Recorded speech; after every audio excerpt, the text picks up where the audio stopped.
Hello students, welcome back to my video. So our today's topic is poem Cats Sleep Anywhere. Cats मतलब बिल्लियाँ, sleep सोना, anywhere कहीं भी, बिल्लियाँ कहीं भी सो जाती हैं.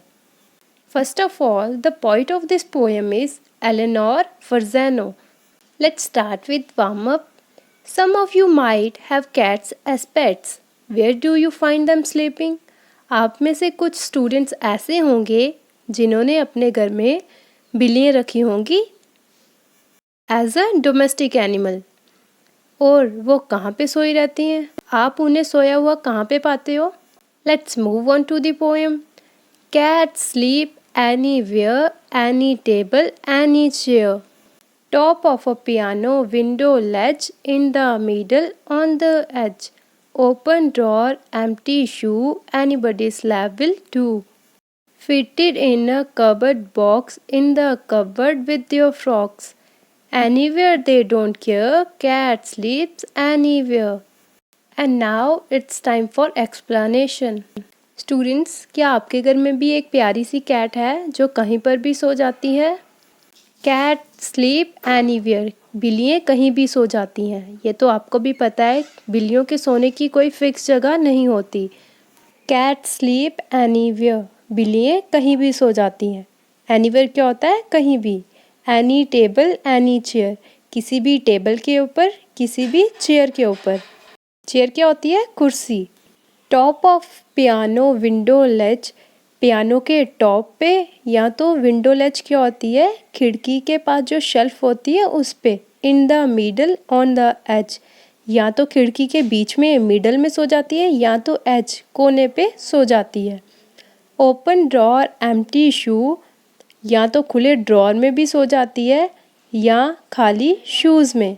Anybody's lap will do, lap होती है गोद, या तो किसी की भी गोद में सो जाती है.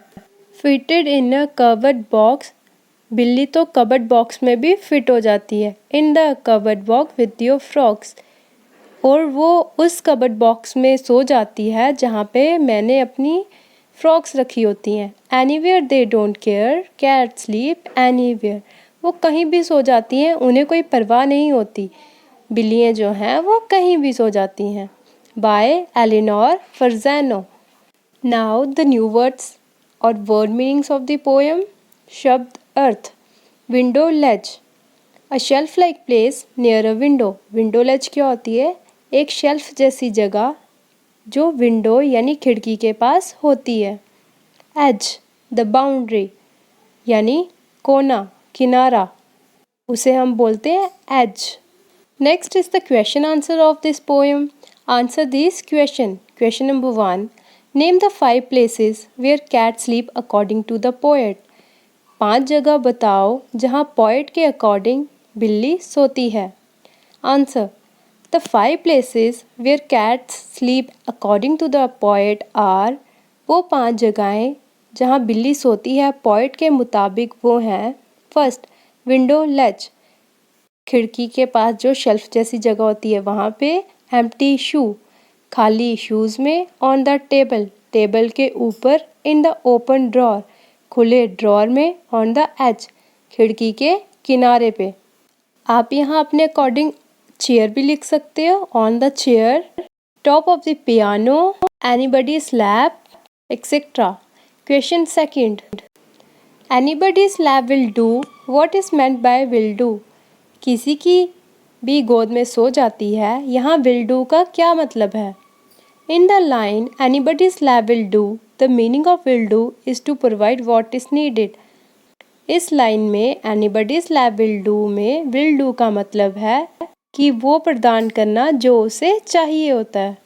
Question third. Think and answer, सोचो और जवाब दो. Read this lines from the poem. Poem से ये लाइन्स को पढ़ो. एनीवेयर दे डोंट केयर, कहीं भी उन्हें परवाह नहीं होती. Who is refer to as they, यहाँ दे किसको कहा गया है? Answer. Cats are refer to as they, बिल्लियों को दे से रेफर किया गया है. Next, understanding word. Choose the correct word from the box and filling the blanks. आपने बॉक्स से करेक्ट वर्ड ढूंढना है और ब्लैंक को फिल करना है। First, there was a dash of geese on the farm. Geese होती हैं बतखें और फार्म होता है खेत। और यहाँ आंसर आएगा हमारा गैगल। गैगल होता है बतखों का झुंड, यानी जो झुंड होता है उसे कहते हैं, गीस होती हैं बतखें। तो कंप्लीट सेंटेंस बना, बतखों का झुंड जो है वो कहाँ है? खेत में। Second, Ritu has a dash of stamps in her cupboard. Ritu के पास स्टैम्प्स की क्या है उसके कबर्ड में? Collection. Okay. Third, the mechanic use his dash of tools to repair the car. Mechanic ने क्या यूज़ किया टूल अब कार को रिपेयर करने के लिए? Set of tools. Okay. None. Fourth, a dash of wolves howled in the jungle. झुंड को हम बोलते हैं पैक। वुल्फ्स के झुंड को पैक कहा जाता है। A pack of wolfs howled in the jungle. Fifth, a crowd of people gather on the road. Crowd होता है इंसानों का झुंड, उसे क्राउड कहा जाता है। इंसानों का जो झुंड है वो रोड पर खड़ा हुआ है। Next, listen carefully and match the columns to form meaningful sentences. ध्यान से सुने और मैच करें मीनिंगफुल सेंटेंसेस बनाने के लिए।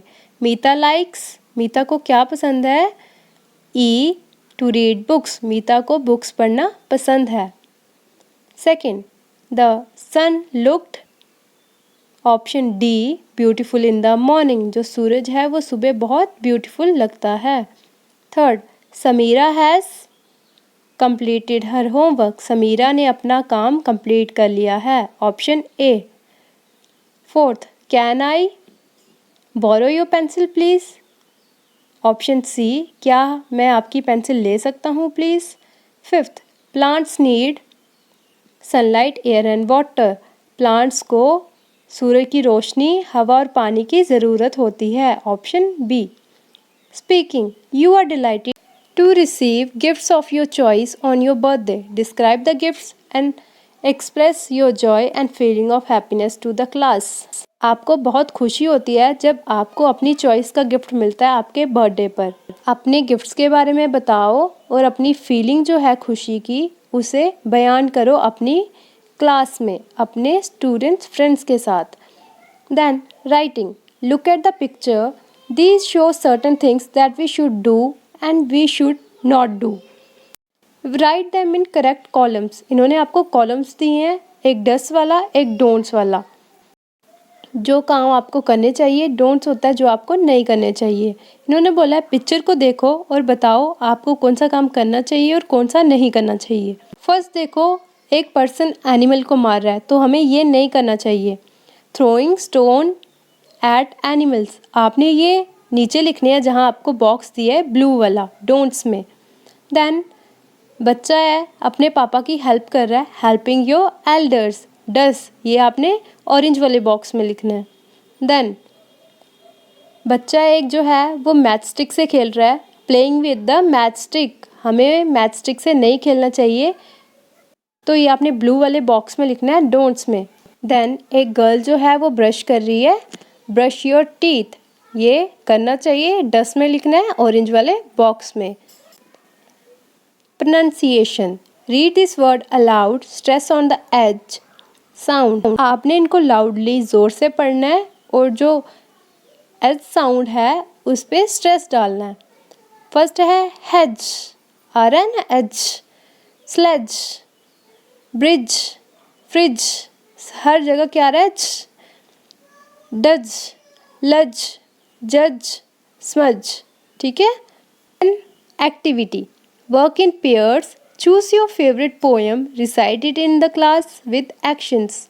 एक्टिविटी होती है जो काम आपको खुद करना होता है, आपने ग्रुप में काम करना है यानी पेयर्स में काम करना है। आपने एक पोएम सेलेक्ट करनी है जो आपकी फेवरेट है, रिसाइट यानी अपने क्लास में आपने वो बोलनी है विद एक्शंस, एक्शंस करते हुए। ये आपकी एक्टिविटी है जो आप अपने स्कूल में करोगे। So hope you understand well. Don't forget to like, subscribe and share. And if you have any query related to this topic or question answers or book exercise of this poem or another poem of your English book class 3rd, You can comment below. Thanks for watching.